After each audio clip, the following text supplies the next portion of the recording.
Hey YouTube, welcome to my shop. I'm Mike and I appreciate you stopping by. You know, summer's been a long time leaving in Southern California this year. This is the end of October 2016, and it's been in the high 80s, 90s, and 100s since July.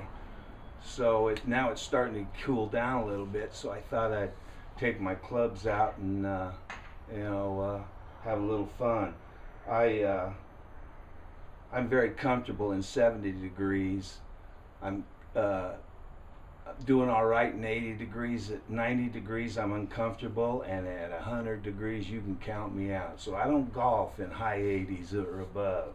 So now that it's coming down, I thought I'd get my clubs out, and I noticed it's time for a new grip, or 11 new grips.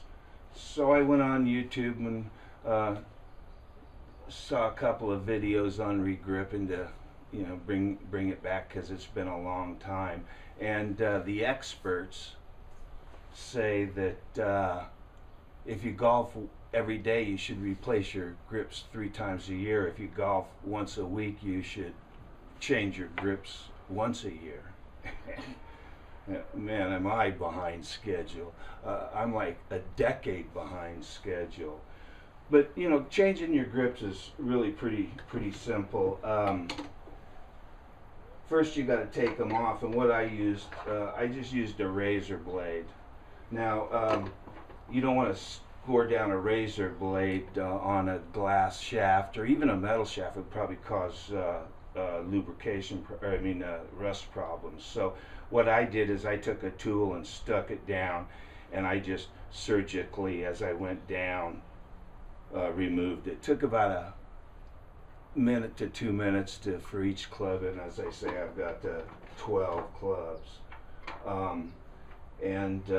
Once you get them off, then all you got to do is like scrape off the old double adhesive tape, and then I used a little acetone that melted it right off. And then I went down to Roger Dunn, and I bought these lambkin grips, and I bought 15. It's in a set of 15 from Roger Dunn, a double adhesive tape, and they're set up to where you can start them here, roll them around, and they're perfect fit. And then you tear off the other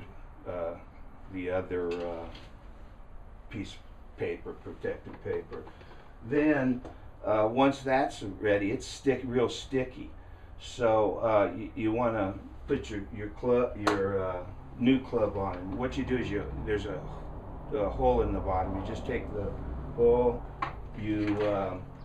I use mineral spirits. Fill this up, wallow it around, pour it back in here, and then take the shaft and stick the shaft down in the mineral spirits and let it set for 10 seconds, 15 seconds is plenty. But after you do that, you got to start pushing this grip on, and it's kind of hard.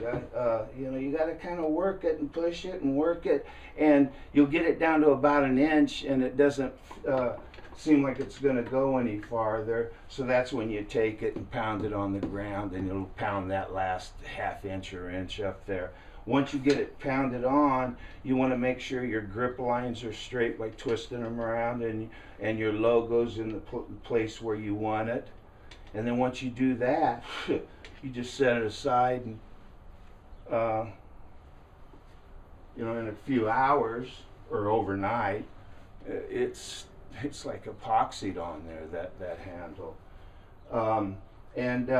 As I say, all 11 went good until I got to the 12th one.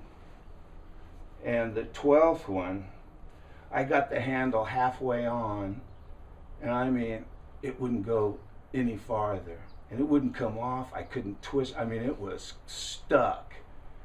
I mean, so bad so that I wrapped this in a lot of rags, stuck it in my vise, and I'm twisting on that handle until I'm thinking, well, I'm going to break the club, and I'd rather buy a new grip than a new club.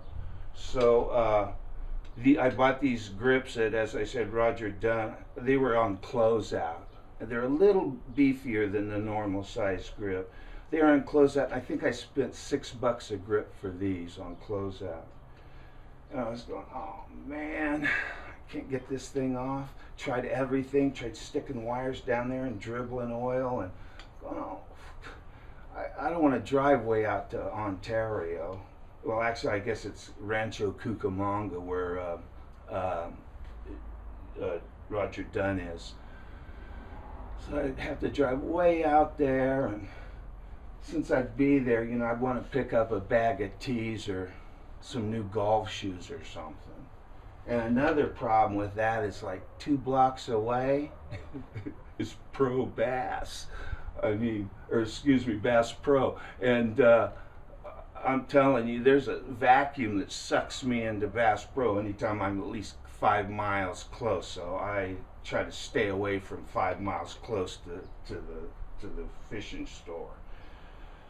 So anyway, I was, oh man, I gotta go. And since these were closed out, they may not even be there. And I might have to get on the internet. And I was, oh, what do I do? And I was thinking of everything I could think of to get this thing off without breaking my club.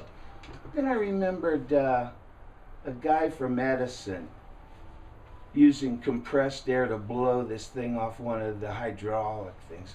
I said, I wonder if that'll work. So what I did is I came out and got my air compressor, and all you do is what I did was I just, you know, this is on the club, or I can show you on the club, I guess. You know, you just put it in there like that. Now this kicks off at 100 pounds. I had 50 pounds in it. So you put that on there, and you pushed it, and I heard it pressurized, and nothing. I'm going, oh man. And then I noticed